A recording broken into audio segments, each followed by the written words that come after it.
ओम नमो नारायण, ओम नमो नारायण, ओम नमो नारायण। भक्तों और संतों की श्रृंखला में आज हम भगवान श्री हरि के अनन्य भक्त राजा श्री जयमल जी की कथा का श्रवण करेंगे। भगवान श्री हरि अपने अनन्य भक्तों का न केवल योगक्षेम वहन करते हैं, अपितु अपने भक्तों के मुख से निकली वाणी को भी सत्य करते हैं। पुराणों में तो इसके अनेक प्रमाण भी मिलते हैं। ईसा की 16वीं शताब्दी में हुए राजा जयमल जी का जीवन चरित्र भी इसका ज्वलंत प्रमाण है। राजा जयमल जी राजस्थान की मेड़ता रियासत के राजा थे। इनके परदादा राव जोधा जी ने प्रसिद्ध जोधपुर नगर बसाया था। आप रसिक शिरोमणि संत श्रीहित हरिवंश जी के शिष्य और श्री राधा माधव जी के अनन्य थे। श्री ठाकुर जी की सेवा पूजा में उनका बड़ा भारी अनुराग था। उसमें उन्हें जरा भी व्यवधान स्वीकार नहीं होता था। यहाँ तक कि उस समय कितनी भी महत्वपूर्ण राजकीय सूचना क्यों न हो, उसे कभी नहीं सुनते थे और संदेश लेकर आने वाले को मृत्युदंड दे दिया करते थे। उनकी पूजा सेवा का समय थोड़ा भी नहीं था। मंदिर में नित्य पूरे 10 घड़ी तक वे भगवान की सेवा किया करते थे। राजा का एक भाई था, पर वह राजा से भी ठीक विपरीत स्वभाव का था। उसे भगवान की सेवा पूजा से कोई मतलब नहीं था। साथ ही वह राजा जयमल जी से द्वेष भी करता था। यद्यपि वह मंडोवर जैसे समृद्ध राज्य का राजा था, पर उसकी महत्वाकांक्षा राजा जयमल के भी राज्य को हस्तगत करने की थी।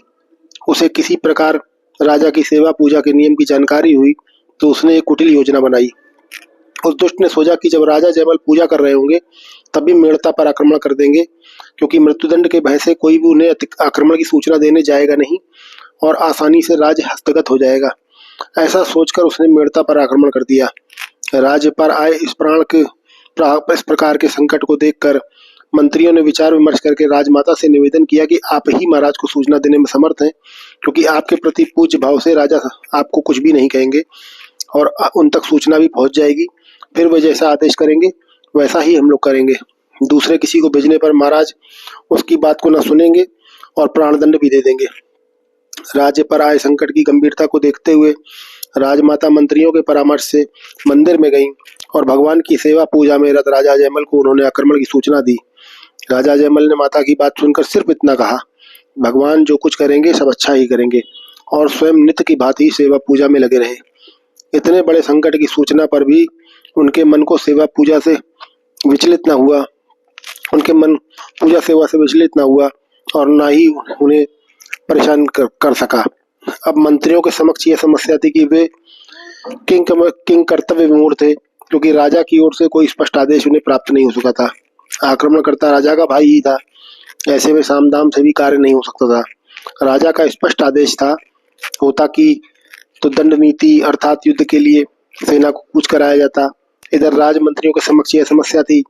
उधर राजमंत्रियों को यह किंग कर्तव्य विमूढ़ता थी कि भगवान के लिए समस्या बन रही थी, क्योंकि राजा ने कहा था कि भगवान जो कुछ करेंगे सब अच्छा करेंगे। ऐसे में सारा उत्तरदायित्व तो भगवान का ही हो जाता था। आखिर भक्त के राज्य और उसके वचन की रक्षा भी तो उन्हीं का दायित्व है। शत्रु सेना निर्बाध रूप से बढ़ती चली आ रही थी। जब सेना मेड़ता के एकदम निकट पहुंच गई तो भगवान से रहा न गया। उन्होंने झट सैनिक का वेश बनाया, एक हाथ में तलवार ली, दूसरे में भाला धारण किया, पीठ पर ढाल बांधी और राजा की घुड़साल में जाकर राजा की सवारी का अश्व खोल लाए, जिस पर राजा सवारी किया करते थे। फिर उसी पर सवार होकर अकेले ही युद्ध भूमि की ओर चल दिए। भगवान के सवार होते ही अश्व सरपट दौड़ चला, मानो उसमें भगवान श्री हरि के शाश्वत वाहन गरुड़ जी का आवेश हो गया हो।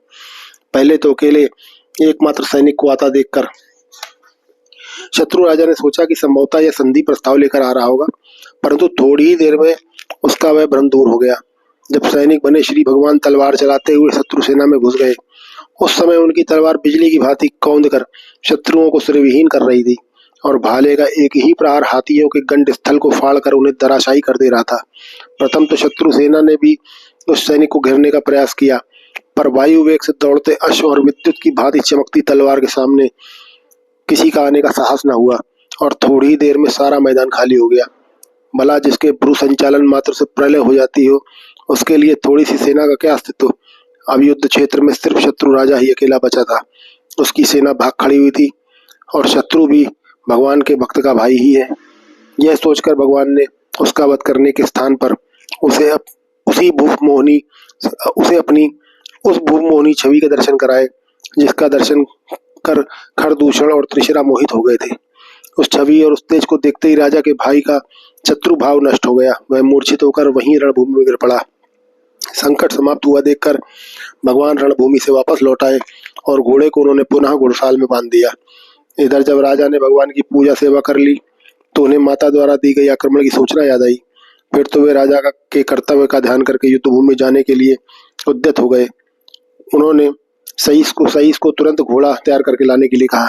सईस ने घुड़साल में जाकर देखा तो घोड़ा पसीने से पूरी तरह लथपथ था। ऐसा लगता था जैसे उसे बहुत दौड़ाया गया हो। सईस ने तुरंत जाकर राजा को इस बात की सूचना दी। राजा ने घुड़साल में जाकर देखा तो सचमुच घोड़ा पसीने से लथपथ था। फिलहाल युद्ध भूमि में तो जाना ही था, अतः राजा दूसरे घोड़े पर सवार हुए और युद्ध भूमि की ओर चल दिए। वहां जाकर उन्होंने देखा कि आक्रमणकारी राजा की सारी सेना घायल पड़ी है। आगे जाने पर देखा कि आक्रमण करने वाला भाई भी घायल पड़ा है। उसने राजा जयमल को देखते ही सर झुका लिया और बोला कि आपको जो दंड देना हो मुझे स्वीकार है। राजा जयमल ने कहा कि पहले ये बताओ कि तुम्हारी सेना का विनाश किसने किया और तुम घायल कैसे हो गए।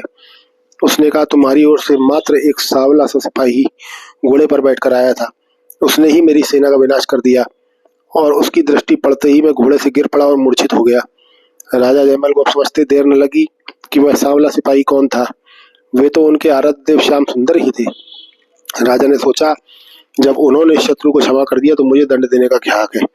अतः उन्होंने भाई से कुशल प्रश्न पूछकर उसे घर वापस भेज दिया। इधर भाई के मन में भी पश्चाताप हुआ कि मैंने अपने संत प्रकृति भाई के साथ इस प्रकार का द्रोह किया। उसने उनसे बार बार क्षमा मांगी और स्वयं भी वो भगवत भक्त हो गया। इधर राजा जयमल के मन में भी बड़ा दुख हुआ कि मेरे कारण भगवान को इतना कष्ट उठाना पड़ा। मैंने माता जी से ये जो कह दिया कि भगवान जो करेंगे अच्छा करेंगे, इसीलिए भगवान को ही मेरे राज्य की रक्षा करने के लिए स्वयं युद्ध करने आना पड़ा। इस प्रकार करुणामय प्रभु ने अपने भक्त राजा जयमल जी के वचन की रक्षा की। ऐसे हैं हमारे श्री हरि भगवान। ओम नमो नारायण, ओम नमो नारायण, ओम नमो नारायण।